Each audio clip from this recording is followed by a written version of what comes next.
everyone. It is Self-Care Sunday, Self-Care Sunday, Self-Care Edition. I'm back. How are you tonight? It is the 12th day of November. How are you today? What are you? And you? But especially you. You know I'm talking to you. What are you grateful for tonight? Tell me about it. That is what I want to know. That is what I want to know tonight on this 12th day.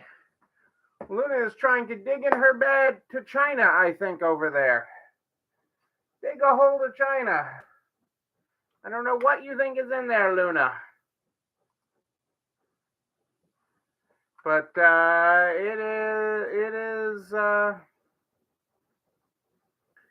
is what that crazy dog is doing tonight. It is. I am so glad to be back with you tonight. All these weeks. Well, it feels like forever. It feels like the first time in forever. Yes, you didn't come here to hear me sing the first time in forever.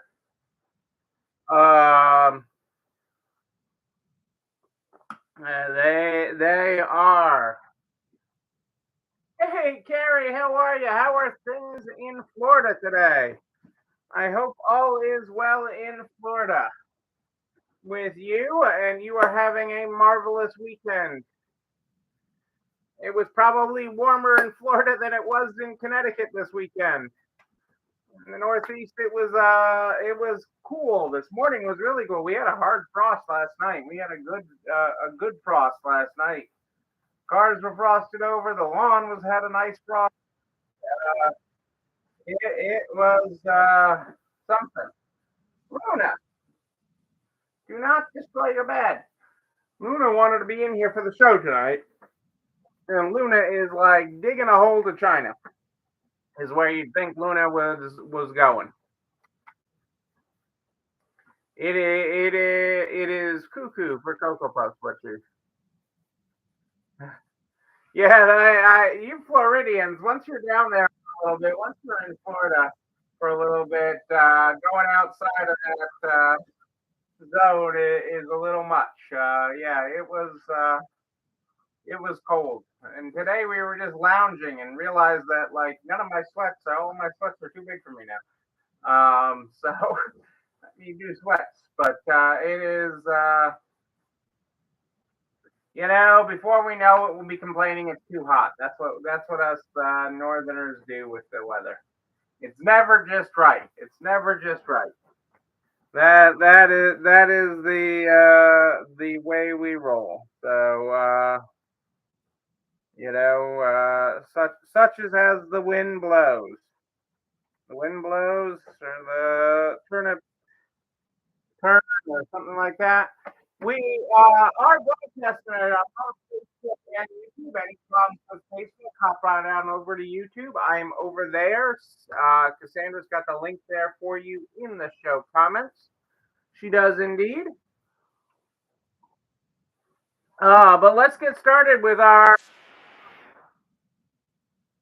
That is where we start. Are heading. Yeah, they're heading back. Let me start with our positive thinking, and then we'll talk about that. Uh, they, Today, on the 12th, everything is you feel is a result of what you think. You feel what you feel because you think what you think. So if you don't like how you feel, then change what you're thinking. You don't have to have control of your own thinking when life hands you its worst. Consider how you can change your perspective of that situation in order to shift your feelings around it. Ain't that the truth? You think what you think. You feed yourself what you feed yourself. Hey, Julie Jankowitz, how are you? So happy to hear that your surgery went well this week and get rid of that awful kidney stone. Sad to hear about the shoulder, but I know this too shall pass. This too shall pass. This too shall pass.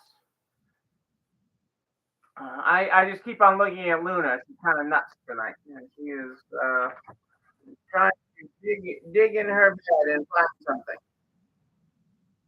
but there's nothing there. No, I don't. And now she wants to be in the show. Come here. She wants to grow. There you go. So yeah, snowbirds are back in Florida. I mean, we have from our Florida stores that we work with. I got this toy for you, Luna.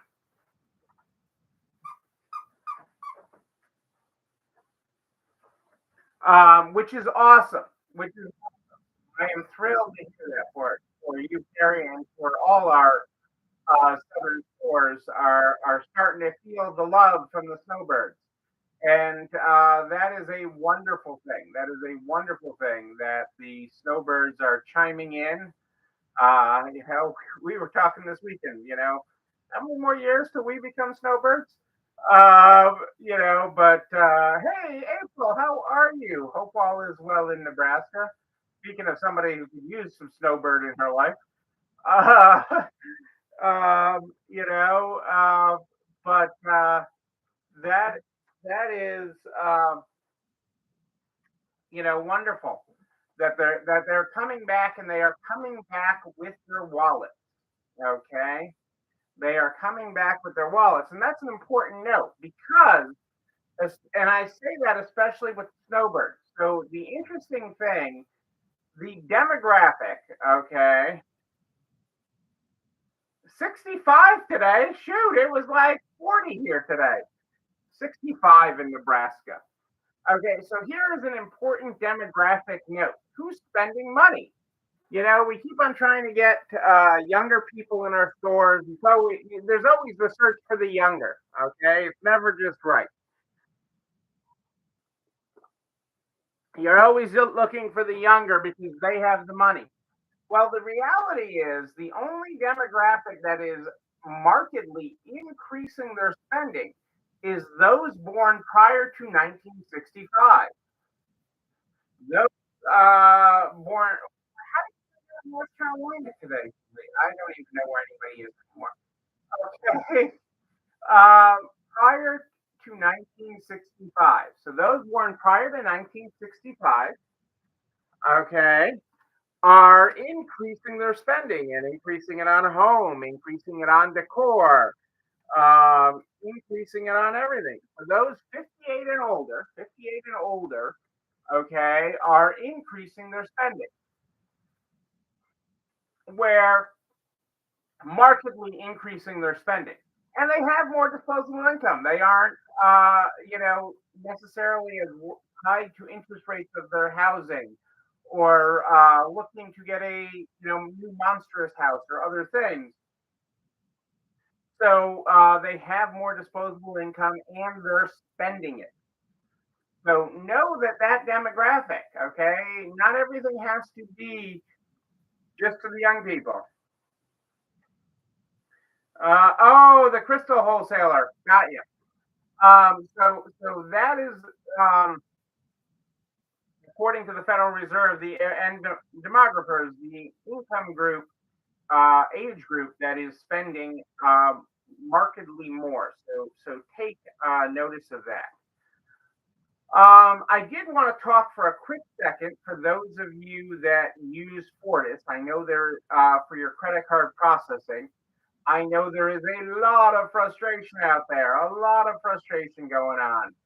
Uh, and I totally get it. I totally get it. And there's a lot of radio silence on the Fortis side and on the resale world side, and or any of the provider side. So I know that too. And I know the big pictures of the legal agreements they're in and the processing agreements that everybody's in. What I say to you is even knowing that and there's behind the scenes stuff going on, you know, that hopefully will bring resolution to this soon. And that's what I can say without getting myself in trouble here. But you know, the reality is that both sides know that everybody's going to jump ship pretty soon, from a credit card processing standpoint if this isn't fixed or there aren't alternatives. So it either needs to be fixed or it needs to have people need to have alternatives. And so people are going to seek out their own alternatives. And so both sides are very vividly aware of unbelievably vividly aware of that. Um, and so I say that knowing that. So that I share that note with you. Even though I also very much understand why they can't talk about it and talk about more specifics or talk about the state. These processing and writing processing are insanely complex, and it's literally like you're both war and treaties between countries are almost easier than that. Almost easier to get something to Congress. Almost. Okay, so just know that there are things happening, um, and both sides really understand the pressure that is on at the store level. I was even able to share some post-circuit footage, camera footage, security footage of what happens when this goes down. So they are aware that regardless, one of the biggest lessons, regardless of any of this, is always need a backup. Do not tell customers you can't take their money because your credit cards are down. Have a backup. I don't care whether it's pen and paper. I don't care whether it's Venmo. I don't care whether it's Square. I don't care whether it's Cash App. I don't even know what some of these things are. Okay, PayPal, whatever it is, have an alternate way. And I'm big that your final alternate way should be pen and paper because even if you have no power, even if you have no internet, even if you had no cell service, you should have a way to take people's money if they want to give it to you. And so be available, serve your customers. Question, what would my customer want, people? That is what you are working on. That is what you are answering when you look at this. So I talk to you about that from that perspective and keep you aware of that. The next thing I wanted to talk about tonight, I want to start the discussion because it has been a big topic that I've been getting calls on, and it is quite honestly, an annual topic this time of year. As we get closer to the end of the year, wages get topic. Okay, what we pay our people and how we pay them, and how much we pay them. How much we pay them is a big part of the topic this time of year. And so, in the retail industry, on average, the average resale store will spend between what percentages? Where am I making it happen, people? Okay, on payroll. What percentage of their gross sales will they spend on payroll? I make it happen. Make it happen workshop in Orlando, Florida. What do we spend on payroll? I know you didn't know there was going to be a test tonight. You didn't know there was going to be a pop quiz. I know. Julie's like, I left that in Wisconsin, in Illinois. Hey, Gary, there you go. 25%. Too much. So for good people, it's not too much, okay? Because good people make you great, make your store great. It is a lot in real dollars. It's a lot of money. No ifs, ands, or buts. But it is 18 to 25% in this industry.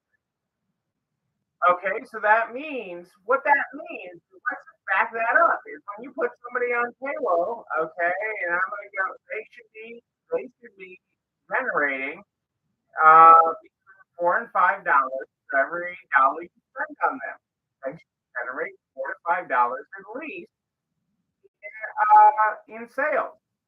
That sounds pretty good. If I spend one of these, okay. Funny, I had a prop right there. I didn't even know I was going to use it tonight.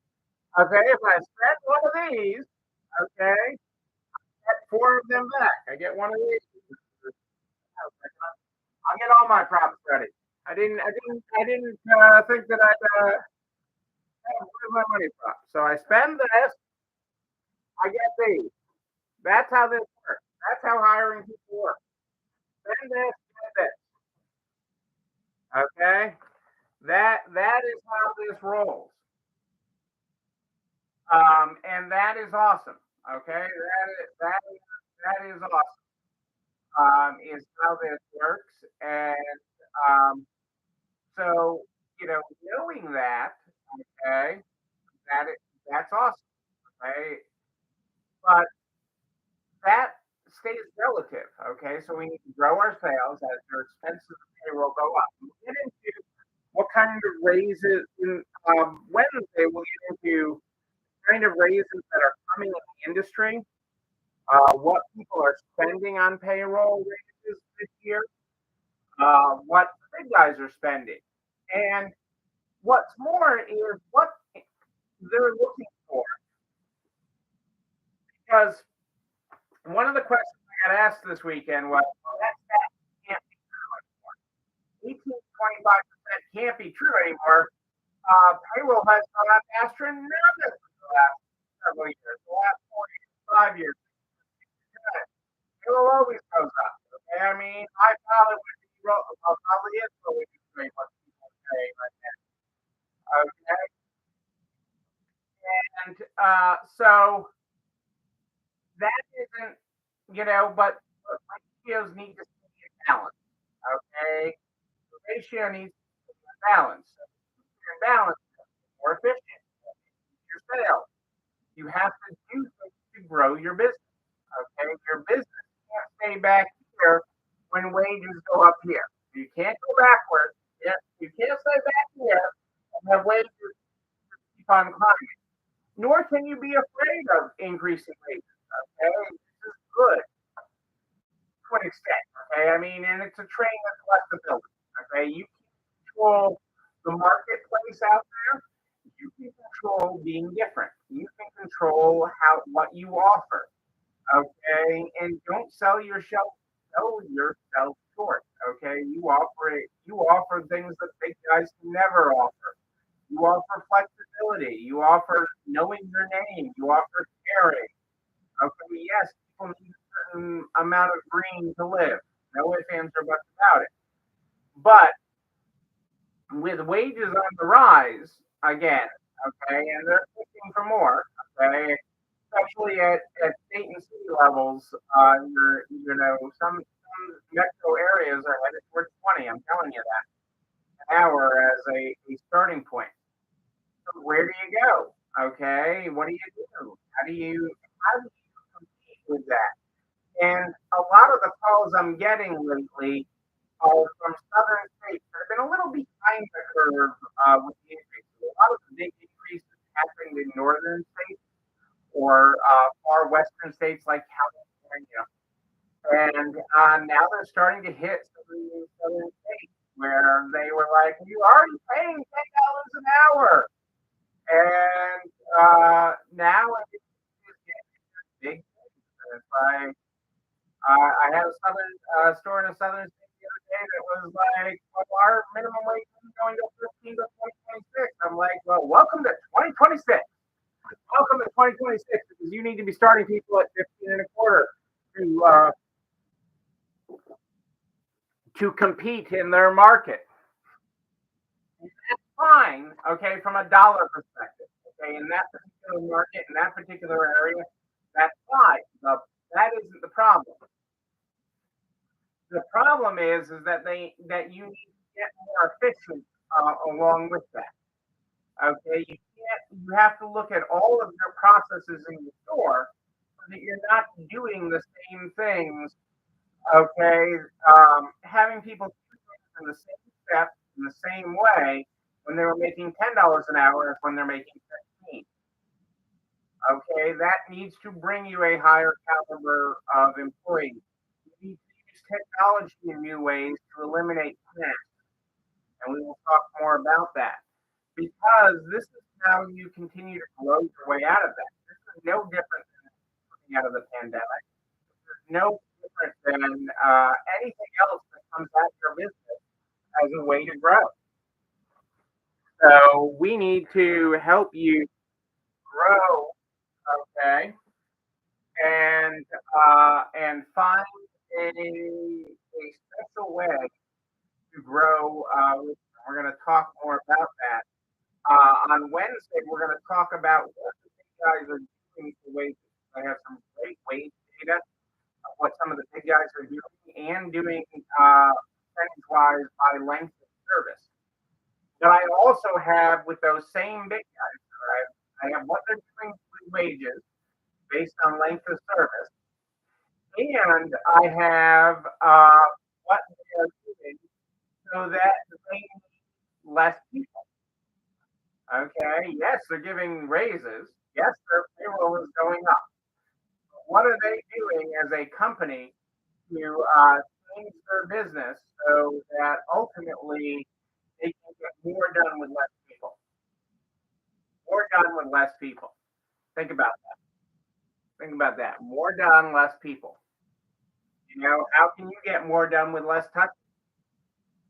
That's part of your homework, people. That is part of what you need to be thinking about as we grow, because it is about growth. Okay, you can't be doing the way you think things you were 3 years ago, 2 years ago. You can't be doing them the way you were 5 years ago or 10 years ago. You have to be doing them differently. If you are not doing them differently, you will not be here 2 years from now. You have to evolve and grow your business, because that is how you survive these changes. That is not only how you survive them, that is how you thrive, thrive beyond them, thrive beyond them. And that is the environment that we want to create, thriving beyond. And with that, you know what else you want to do? This video and everything I talk about, this video and everything I talk about, the YouTube channel, you're not alone running this for. Well, you can like, comment, subscribe, and oh yeah, ring the bell, ring it. When another one drops. You can also share with all your friends and business to the bacon channel. So we can help everybody, everybody, grow a better business. I am here every Sunday and Wednesday at More Infinite. Sunday and Wednesday at 4 a.m. I'll be here on Wednesday. I am off the road, off the flying road right now. On the road some, but I'm hopeful, relatively speaking. But I will be back here on Sunday. Maybe Wednesday, I've lost track of days here, but I will be back here on Wednesday where we will be halfway through the month and we will talk about more details about this raises. I've got it all right here so we can talk about it. If you have a question in between though, just email me, Neil, N-E-I-L at nextlevelresale.com, N-E-I-L at nextlevelresale.com. We start the program every night with this Dave, the year of positive thinking. Year of positive thinking from our friend April. Tonight we're on November 12th. Everything you feel is a result of what you think. Feel what you feel because you think what you think. So if you don't like how you feel, then change what you're thinking. You do have control of your own thinking. When life works, consider how you can change your perspective of the situation and consider to shift your feelings about it. It all starts up here, people. It all starts up here. Ladies and gentlemen, we're starting another bright, beautiful week.